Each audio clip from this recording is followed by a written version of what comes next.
Ces sujets, je m'étonne pourquoi il doit faire débat pour le moment. Parce que ce n'est pas encore le moment. Ce n'est pas opportun. De un. De deux, je regrette que ces sujets puissent avoir l'impression d'un débat idéologique alors que c'est un débat juridique. Ok. Nous avons suivi M. Félix Tshilombo faire une mauvaise lecture de l'article 217, sciemment. Faire dire à la Constitution ce que la Constitution n'a pas dit. Il a dit que, à travers l'article 217, parce que ça c'est la Constitution de la République, il dit qu'à travers l'article 217, on veut nous amener à l'abandon de notre souveraineté au profit des États voisins. Mais l'article ne dit pas ça.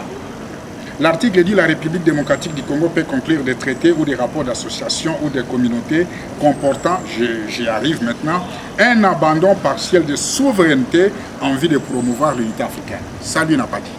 Ce que la Constitution dit in extenso, lui ne l'a pas dit. Et on se demande pourquoi. Alors, de là, nous avons maintenant une question fondamentale.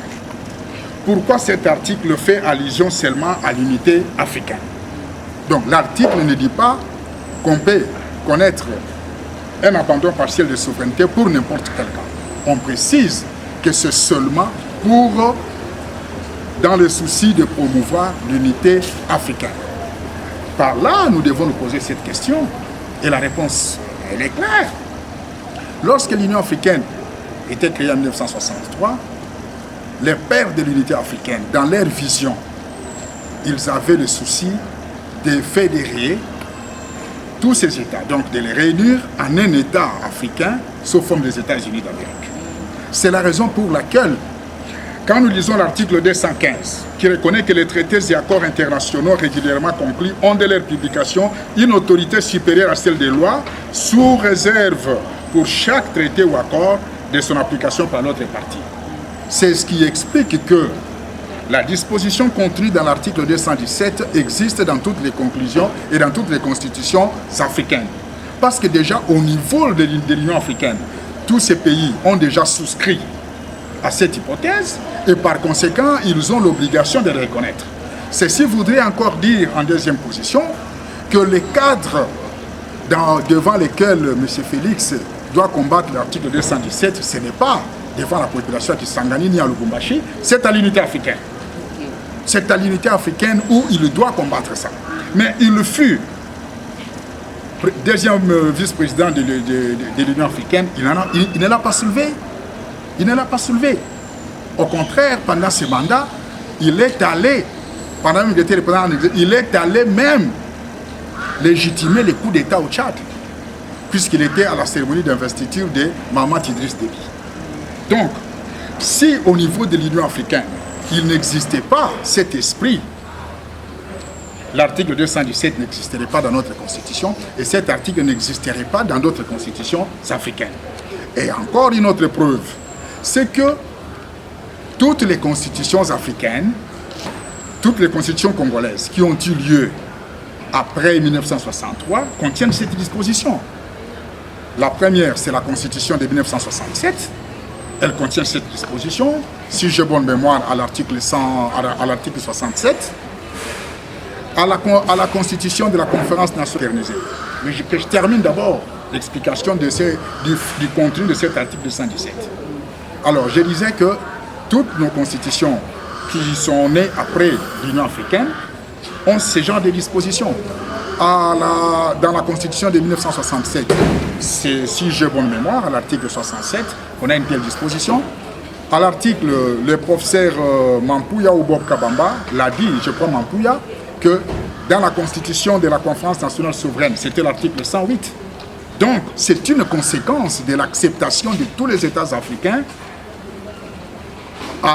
au souci de créer à la longue un État, donc les États-Unis d'Afrique. C'est pourquoi cette disposition existe. Mais venir la présenter comme si ceux qui ont rédigé la Constitution l'ont rédigé pour un abandon partiel, pour un abandon de souveraineté au profit des États voisins, ça ce n'est pas ça. D'ailleurs, pour justifier que c'est encore faux, ça c'est mon quatrième argument, nous tombons maintenant sur pied de l'article 214, alinéa 2, qui dit ceci.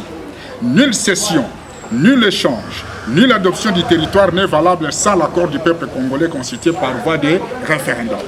C'est dire que si l'article 217 pouvait nous amener à un abandon du territoire, cela ne peut se faire qu'avec l'accord du peuple congolais par voie de référendum. Moi, je dis par rapport à l'abandon, pas par rapport à la Constitution. Toute Constitution est soumise au référendum, c'est vrai. Donc, c'est ça. S'agissant du problème, pour dire que M. Félix veut qu'on parle de révision, il ne veut pas s'éterniser au pouvoir, moi, je vous dirais qu'il veut s'éterniser au pouvoir. En quoi vous le justifiez? Oui, suivez son meeting de Lubumbashi. Il a dit ceci, que l'année prochaine, je vais créer une commission des Congolaises et Congolais qui vont étudier comment revoir la Constitution. Ils amèneront leurs propositions à vous, les peuples. Après, il dit quoi? D'abord au Parlement, ensuite à vous, les peuples. Là, il s'est déjà trahi. Or, amener les propositions au peuple, c'est déjà une question non de révision, mais plutôt de changement de la Constitution. Et quand on change la Constitution, on entre dans la 4e République. Là, maintenant, il nous dira que dans la 4e République, il n'a jamais exercé aucun mandat, si bien qu'il a aussi le droit de postuler. Et à ce moment-là, nous nous retrouvons encore avec lui. C'est pourquoi nous disons que c'est une intelligence juridique qu'il a utilisée pour faire le 3e mandat en tout silence. Mais heureusement que nous avons été à l'école, nous sommes des Congolais, nous connaissons notre Constitution, nous la défendons. Voilà pourquoi nous disons que son souci c'est de s'éterniser au pouvoir. Mais dans l'entretemps, il se cache derrière l'article 217, qu'il ne lit pas en totalité et qu'il n'explique pas. Parce que si vous comprenez encore une chose, je suis au 5e argument, c'est que l'article 217 procède de l'article 215. C'est parce qu'il y a d'abord cette affaire de l'Union africaine. Prêter serment, il a dit qu'il va engager toutes ses énergies pour défendre la Constitution. Mais la Constitution dit qu'on ne peut pas revoir, qu'on ne peut pas la revoir en cas de l'état de guerre, l'état d'urgence, l'état de siège, en cas de vacances, en cas d'intérim du président de la République ou quand le Parlement est empêché de siéger valablement. Il y a 5 critères qui empêchent la révision de la Constitution. Et nous voyons déjà que nous sommes pendant l'état de siège. Non, mais il doit respecter la Constitution parce qu'il a prêté serment sur cette Constitution. Donc c'est ça le problème. L'article 219, tout ce que je viens de vous énumérer ici, ça fait partie de l'article 219. Donc, en vertu de cet article, que je n'ai pas encore lu, aucune révision ne peut intervenir pendant, j'ai bien dit, l'état de guerre, 1, 2, l'état d'urgence, 3, l'état de siège, 4, ni pendant l'intérim du président de la République, 5, ni lorsque l'Assemblée nationale et le Sénat se trouvent empêchés de se réunir librement. Alors, comment on peut aller maintenant? C'est que même l'opportunité n'y est pas. La Constitution nous empêche de la revoir. Elle-même souveraine, c'est le peuple qui est souverain. C'est pourquoi cette Constitution est passée par la volonté du peuple. Donc, le Congolais, parce que c'est lui qui a fini par donner le quitus à la Constitution par voie référendum. Tant que le peuple dit, ne faites pas ceci, si vous le faites en violation. À ce moment-là, ça devient maintenant le droit à la force lié au peuple en dehors des mécanismes prévus par le peuple. C'est déjà une aberration. Le peuple lui interdit de réviser la Constitution pendant l'état de siège. Le peuple lui interdit à l'article 219. Donc, puisque le peuple lui interdit. Et pourquoi il doit aller à l'encontre? Je leur dis de reconnaître que la souveraineté, selon l'article 5 de cette Constitution, elle appartient au peuple et non ni au gouvernement, ni au président de la République. La souveraineté appartient au peuple.